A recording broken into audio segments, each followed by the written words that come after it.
पाकिस्तान के लिए बड़ी खुशखबरी। पाक फजाइया का तैयारा वैक्सीन की पहली खेप लेकर चीन से इस्लामाबाद पहुंच गया। नूर खान एयरबेस पर हवालगी की तकरीब।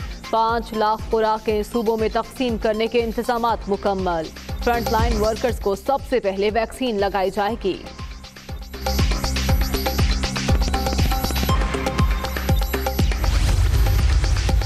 बीजिंग ने इस्लामाबाद के साथ लाजवाल दोस्ती का अमली मुजाहरा किया। चीन के साथ ताल्लुकात और दोस्ती के नए बाब रकम करेंगे।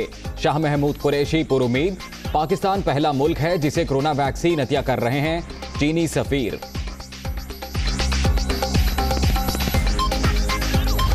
पहली कंसाइनमेंट है वो इस्लामाबाद पहुंच गई है। वैक्सीन का सिलसिला तो शुरू हो जाएगा इंशाल्लाह अगले 2 दिन बाद। बुध वाले दिन फॉर्मली पूरे पाकिस्तान के अंदर सारे चीफ मिनिस्टर्स वर्चुअल तरीके से जो हमारे फ्रंट लाइन वर्कर्स हैं उनके बारे में वो एक दफ़ा हम इंशाल्लाह वैक्सीनेशन शुरू करेंगे।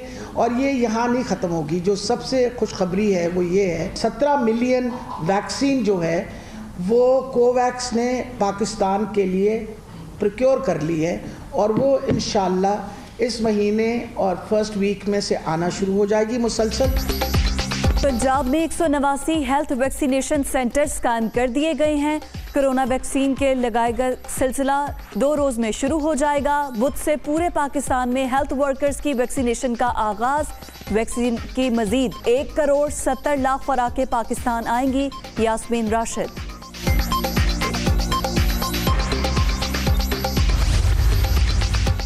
कराची के 6 अजला में कोरोना वैक्सीनेशन सेंटर्स की तैयारियां। जिला जनूबी में खालिक दीना हॉल में सेंटर कायम।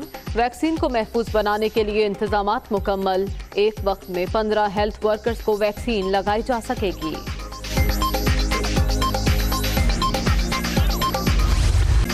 ऑपोजिशन की डेडलाइन गुजरने के बाद अहम हुकूमती बैठक। वजीर आजम की जेर सदारत इजलास।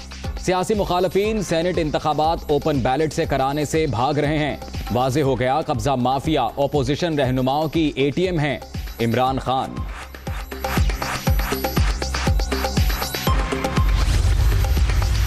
ओपन बैलेट के जरिए सेनेट इलेक्शन नामंजूर। हुकूमती आईनी तरमीम से निमटने के लिए क्या लाइहा अमल तय किया जाए।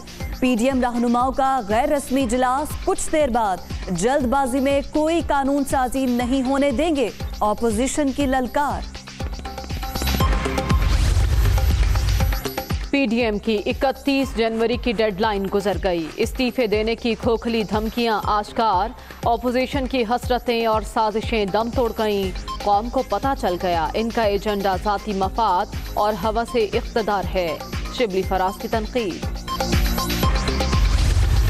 पंजाब को जितना नुकसान नवाज शरीफ और PMLN के आर्टिकल 158 के ऊपर साइन करने से हुआ कभी तारीख में नहीं हुआ। कल 31 जनवरी थी और बड़े लोगों के ख्वाब चिकनाचूर हुए हैं। बड़े लोगों का ख्याल था कि पता नहीं मुल्क में क्या इनकलाब आ जाएगा, लेकिन सब लोगों को, मैं तो पहले ही कह रहा था कि सब लोग जो हैं वो अपनी अपनी तनख्वाह में काम करेंगे और ये मामला जो है इसी तरह ही आगे चलता रहेगा।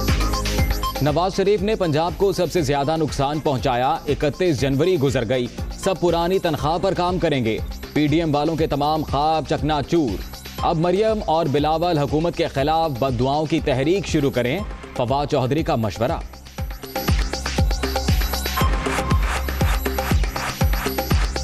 बिलावल और मरियम अब मिल के हुकूमत को बददुआओं की कैंपेन शुरू कर। बिलावल भुट्टो डेडलाइन देते रही हैं, संजीदा ना लिया जाए। सिंध में गवर्नर राज नहीं लगने वाला, लेकिन इजारादारी तोड़ने जा रहे हैं। बाइख्तियार होने का मकसद ये नहीं कि लोगों पर जुल्म किया जाए। असद उमर का शिकारपुर वर्कर्स कन्वेंशन से खिताब। सिलेक्टेड को घर जाने की इत्तला अब TV से पता चलेगी। अवाम के साथ मजाक करने वालों के साथ हाथ होने वाला है। एहतसाब के नाम पर सियासी इंतकाम कौम के सामने बेनकाब हो चुका। मरियम औरंगजेब।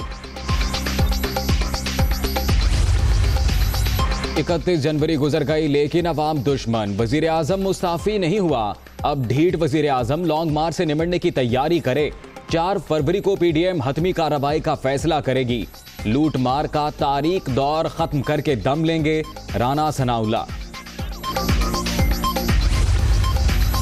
पीडीएम क़यादत के उतरे चेहरों पर मायूसी आया है। इस्तीफों, लॉन्ग मार्च की खोखली सियासत, अपनी मौत आप मर चुकी, इन लोगों में अमल करने की सलाहियत ही नहीं, मुस्तरद शुदा अनासर का कोई सियासी मुस्तकबिल नहीं, वजीर आला उस्मान बुज़दार। 31 जनवरी का सूरज करप्ट पीडीएम के अरमानों को मलिया मेट करते डूब गया। साजिशी टोला अब मार्च को लॉन्ग मार्च से आलूदा करने का ख्वाहिशमंद, माफियाज की धमकियां और रोना धोना किसी काम ना आएगा। फिर दौसा शिकावान। अवामी शिकायत के अजाले के लिए बड़ा इकदाम, आपका वजीर आजम आपके साथ। इमरान खान आज 4 बजे लोगों से टेलीफोन पर बात करेंगे, सवालात के जवाब देंगे, राब्ते के लिए नंबर जारी।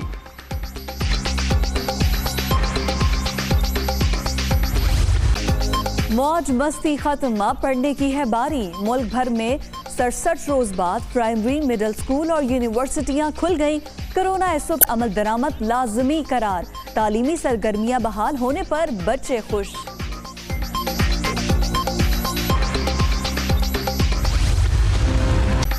कोरोना ने मजीद 26 अफराद की जिंदगी निगल ली। अब तक 11,683 अमवात, 24 घंटे में 1,615 नए मरीज। मोहलिक वायरस से 5,46,428 शहरी मुतासर, 33,493 एक्टिव केसेस।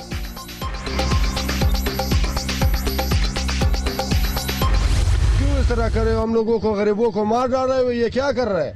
इसको थोड़ा सोचना चाहिए। हर दिन कुछ न कुछ महंगाई में इजाफा होता रहता है, परेशान हो गए हैं, समझ से बाहर है, तो सोचना भी छोड़ दिया है।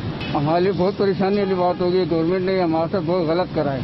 अब गरीब आवाम क्या करेगी, खाएगी पिएगी या पेट्रोल देखेगी, क्या देखेगी? बस कुछ नहीं, दरख्वास्त ही कर सकते हैं कि थोड़ा रहम कर ले। जो मर्जी असम्बली भेज देंगे, कोई इन्होंने पूछने वाला नहीं है, कोई इन्होंने कुछ नहीं, सिर्फ आवाम अपने एक 2 टाइम की रोटी चलाने वास्ते मसरूफ है, लेकिन वो भी उन्होंने नहीं सही तरीके नाल मिलती भी। ज़्यादा पता नहीं किवें करन रहे हैं, एक कहते कि एक महीना नहीं खत्म होता, फौरन पेट्रोल महंगा, कोई फलानी चीज़ महंगी, कोई फलानी चीज़ महंगी, कोई सस्ती भी हुई है अज तक 10 मुल्क कोई चीज़।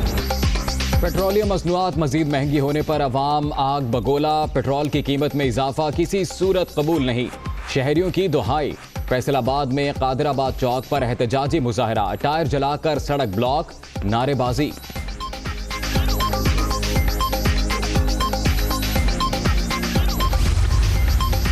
एक माह में चीनी 25% महंगी, घी और अंडों की कीमत में 21% इजाफा। जुलाई तक जनवरी महंगाई की शरह 8.19% रही, इदारा शुमारियात की रिपोर्ट जारी। डैनियल पेल कत्ल केस के मुलजिम की नजरबंदी के खिलाफ केस, सुप्रीम कोर्ट ने नजरबंदी के अबूरी हुक्म में 1 दिन की तौसीह कर दी। सिंध हाई कोर्ट से मुकदमे का तमाम रिकॉर्ड तलब, समाअत कल तक मुलतवी।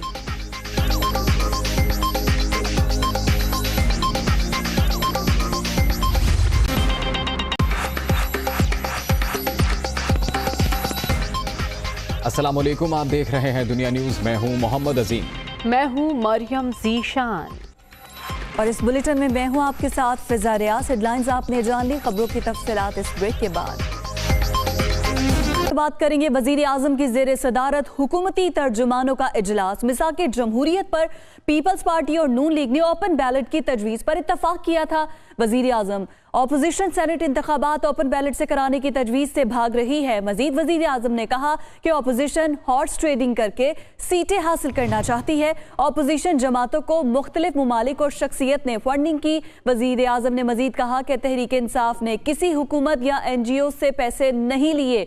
हकीकी फॉरेन फंडिंग तो नवाज शरीफ और मौलाना फजलुर रहमान ने की है। इनके पास कोई रिकॉर्ड नहीं है। इलेक्शन कमीशन में एक्सपोज होंगे। शफाफ इंतखाबात में सबसे बड़ी रुकावट खुद ऑपोजिशन बन रही है। हुकूमती रहनुमाओं को सरकारी जमीनों पर कब्जों के खिलाफ जारी ऑपरेशन पर ब्रीफिंग, कब्जा माफिया के खिलाफ ऑपरेशन पर नून लीग को सबसे ज्यादा मसला है। वजीर आजम वाजे हो चुका कि कब्जा माफिया ऑपोजिशन रहनुमाओं की ATMs हैं। वजीर आजम इमरान खान का यह कहना था कि शफाफ शफाफ इंतखाबात में सबसे बड़ी रुकावट खुद ऑपोजिशन बन रही है।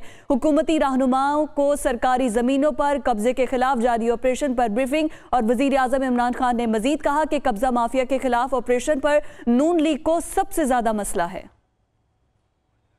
इसी पर मजीद बात करेंगे, हमारे नुमाइंदे उमर जट हमारे साथ मौजूद हैं। उमर जट बताएगा मजीद क्या इमरान खान का कहना था। जी, वज़ीर आज़म इमरान खान की ज़ेर सदारत हुकूमती वज़रा और जो तर्जमान है उनका इजलास हुआ।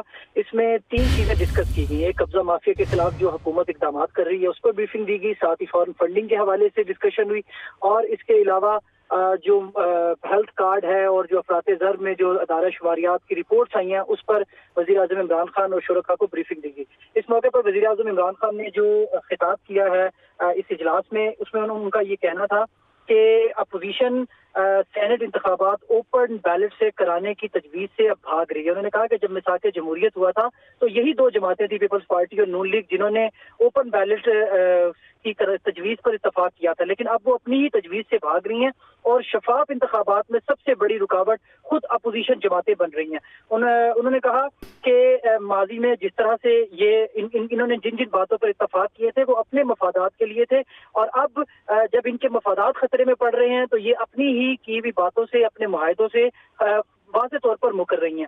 इसके साथ रहनुमाओं को सरकारी जमीनों पर कब्जों के खिलाफ ऑपरेशन पर भी ब्रीफिंग दी गई। इस हवाले से वजीर आज़म ने कहा कि कब्जा माफिया के खिलाफ ऑपरेशन पर मुस्लिम लीग नून को सबसे ज्यादा मसला है। उन्होंने कहा कि अब ये बात वाज़ेह हो चुकी है कि कब्जा माफिया अपोजिशन रहनुमाओं की ATM मशीनें हैं, और ये जो कब्जा माफिया है इन्होंने इन्हीं लोगों की, इन्हीं इक़्तिदार में रहने वाले लोगों की सरपरस्ती पर सरकारी जमीनों पर कब्जे किए और उनसे जो माल बनाया उसका एक हिस्सा उन्होंने इन्हीं सियासी जमातों को दिया और इनके मफादात का तहफ़्फ़ुज़ किया। उन्होंने कहा कि ये लोग सरकारी जमीनों से कमाई के पैसे से सियासत करते रहे हैं, और अब इनको जब हाथ डाला है हुकूमत ने कब्जा माफिया पर तो इनको सबसे ज्यादा तकलीफ हो रही है। फॉरेन फंडिंग के हवाले से वज़ीर आज़म ने कहा कि इलेक्शन कमीशन में तहरीक इंसाफ ने अपने डोनर्स का मुकम्मल रिकॉर्ड पेश किया और अपोजिशन जमातों को जो मुख्तलिफ ममालिक और शख्सियात ने फंडिंग की है अब वो सामने आने लग गई है। उन्होंने तर्जमानों को ये हिदायत की कि आप ये जितना भी केस हुकूमत और PTI जमात इलेक्शन कमीशन में पेश कर रही है उसको आवाम के सामने मुकम्मल तौर पर रखे ताकि हकीकत कौम को आवाम को सामने आ सके। बहुत शुक्रिया उमर जट, आप हमें अपडेट कर रहे थे।